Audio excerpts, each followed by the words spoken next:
Бисмиллахи рахмани рахим.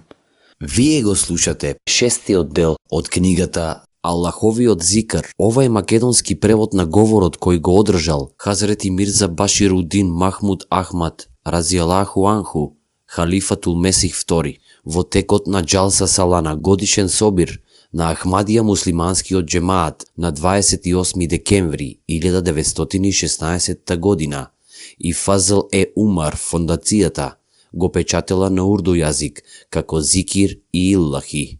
Рабва декември 1982 година. वो देखता है गैरों से क्यों दिल लगाते हो, वो देखता है गैरों से क्यों दिल लगाते हो. Секој кој сака близина до Аллах треба да посвети посебно внимание на навафилот. Има различни видови на навафил намазите. Некои навафил намази се вршат во текот на денот, а другите пак во текот на ноќта. Тие што се вршат во текот на ноќта се викаат тахаџуд и се посебно благословени. Семокниот Бог вели: навистина стоењето ноќе е најмокно за газење на нафисот, под нозете и со силен говоре. Со тахаџудот, нашето јас, нафс, може да се реформира и може да успее на големи духовни височини. Секој кој го врши, ќе ја открие неговата важност. Асхабите на чесниот пратеник саллаллаху алейхи веселем биле редовни во вршењето на тахаџуд. Иако тој е доброволен, чесниот пратеник саллаллаху алейхи веселем одел наоколу да види кој го извршува. Еднаш се спомнати доблестите на Хазрети Абдула бин Умар. Чесниот пратеник саллаллаху алейхи веселем рекол: да, тој би бил многу добар ако врши тахаџуд. Тој бил млад човек и бил нередовен со тахаџудот. Чесниот пратеник саллаллаху алейхи веселем така го подсетил за извршувањето на тахаџуд намазот. Чесниот пратеник саллаллаху алейхи веселем рекол: нека има милост Аллах за мажот и жената, што ноќе еден друг се будат за тахаџуд. Ако се разбуди мажот, нека го направи тахаџудот, па нека ја разбуди и жената. Ако пак жената не стане, нека ја напрска со малку вода по лицето. Жената ако стане, исто така нека клања тахаџуд и нека го напрска мажот со вода по лицето.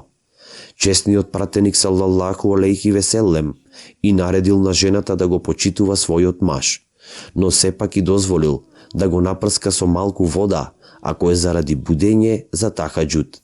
Очигледно е дека тој на тахаџуд му давал големо значење. Честниот Куран ни говори дека станувањето ноќе за намаз го исправува нефисот, нашето јас. Во склад со тоа, честниот пратеник саллаллаху алейхи веселем вели дека морате да го извршувате тахаџудот, па макар тоа да бидат и 2 рекеата.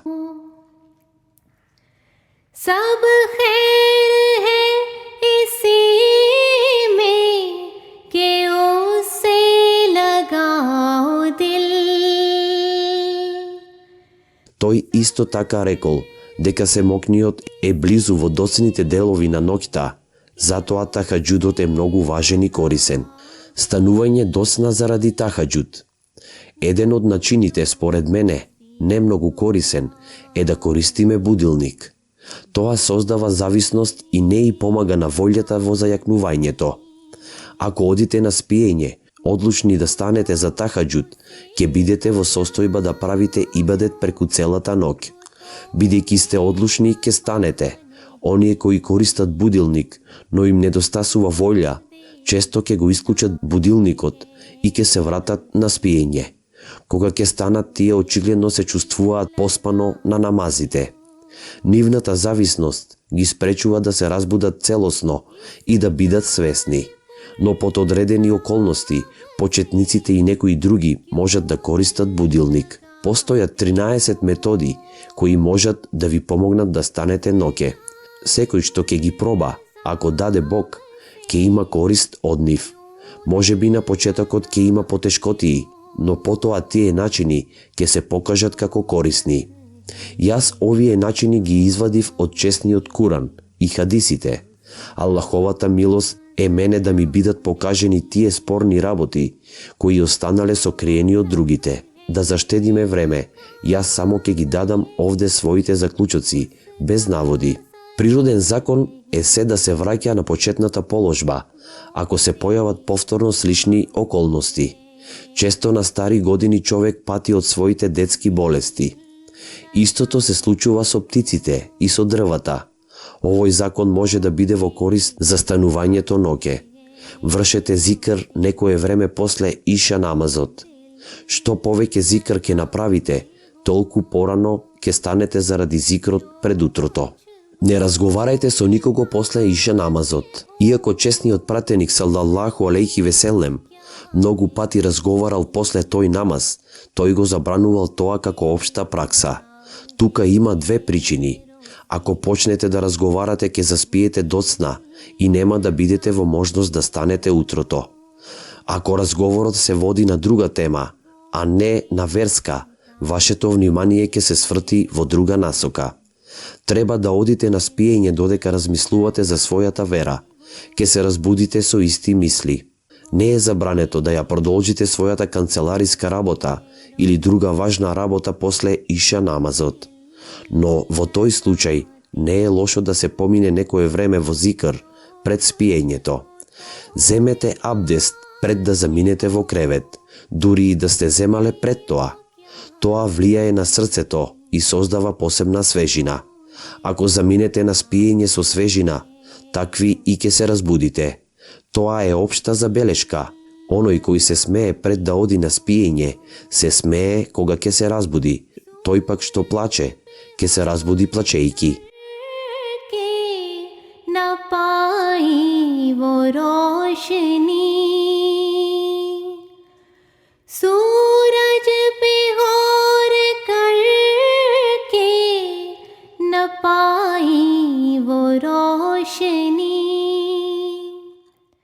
Со абдестот ќе бидете свежи за време на спиењето, а и кога ќе се разбудите, тоа ќе ви помогне и да станете. Учете некој зикр пред да заспиете. Тоа ќе биде причина во текот на ноќта да се разбудите за зикр. Честниот пратеник салаллаху алейхи веселем на следниот начин го вршел зикрот пред спиење.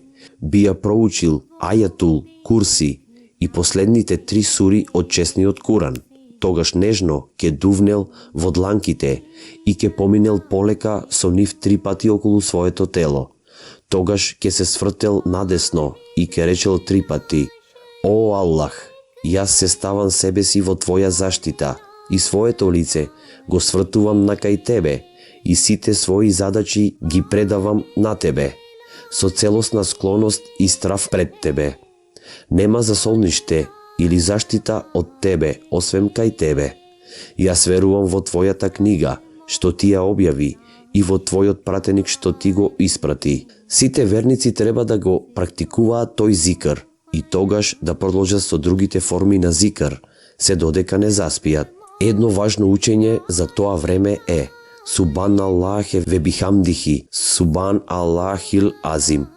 Свет те Аллах со својата пофалба, свет те Аллах со својата величественост. Во каква состојба ќе отиде човек на спиење, во таква и ќе стане преку ноќта. Ако некој дреме додека го врши теспихот, величањето на Бога, и тахмидот, фалењето на Бога, тој во таа духовна состојба ќе остане цела ноќ. Општа забелешка е дека жените и децата кои се вознемирени или со болка во времето кога заминуваат в кревет, плачат кога во сонот ќе се свртат на другата страна. Слично на тоа, ако некој пред спиење учи теспих, тој ќе учи теспих и кога ќе се сврти на другата страна. Семокниот Бог вели: нивните бокови се одвојуваат од постелата. Тие го повикуваат својот Господар со страв и надеж и трошат од она што ние им го дадовме. За површниот посматрач може да изгледа дека боковите на муслиманите се одвоени од нивните кревети. Честниот пратеник салаллаху алейхи веселем одел на спиење, а и останатите муслимани го прават тоа. Но всушност нивното спиење не е спиење, тоа е една форма на теспих. Тие изгледаат дека спијат, но всушност не спијат. Нивните бокови се одвоени од нивните легла, тие се зафатени со спомнувањето на својот господар.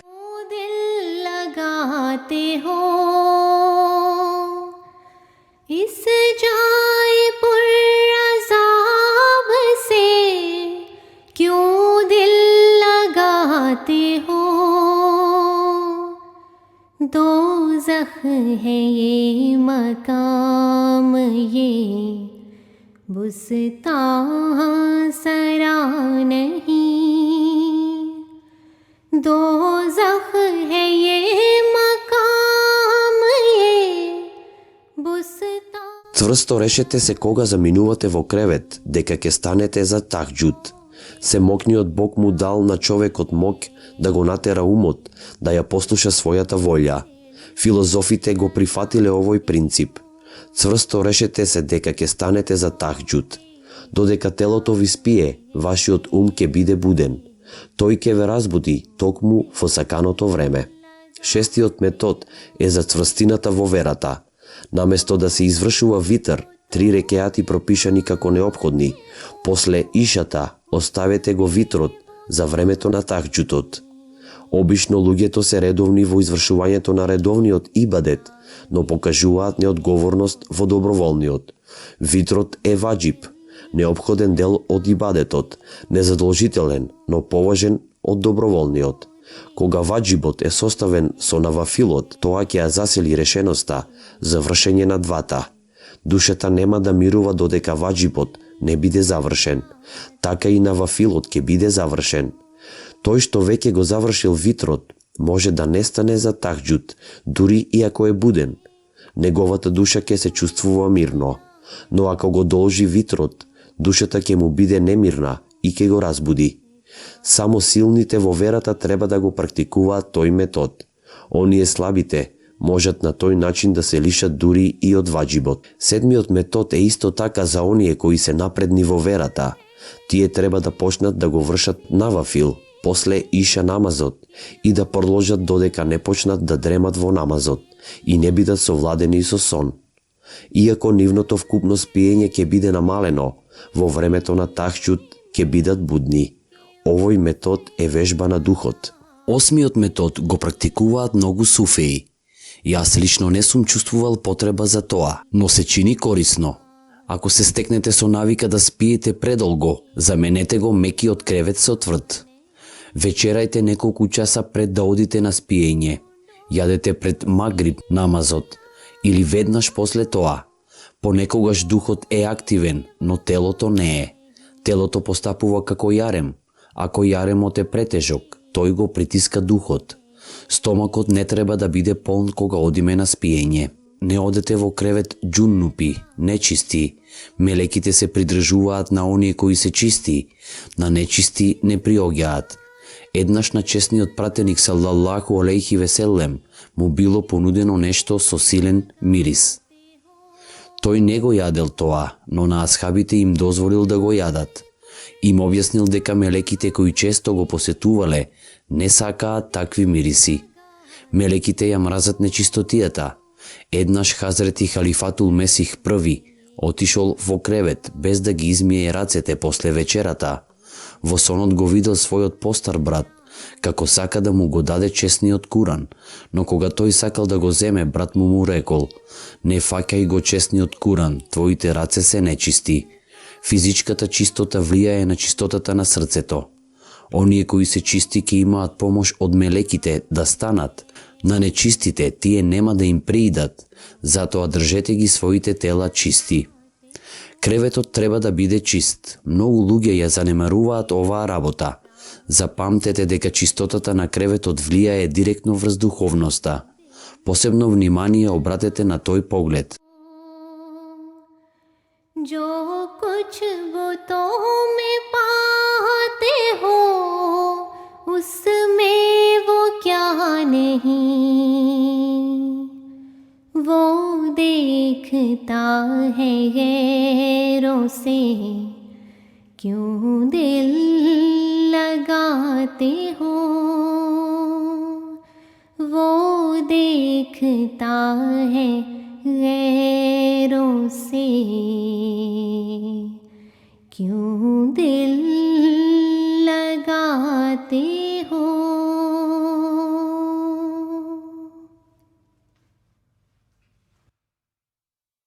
Денес го завршивме 6-тиот дел од книгата Аллаховиот зикр. Еселаму алейкум.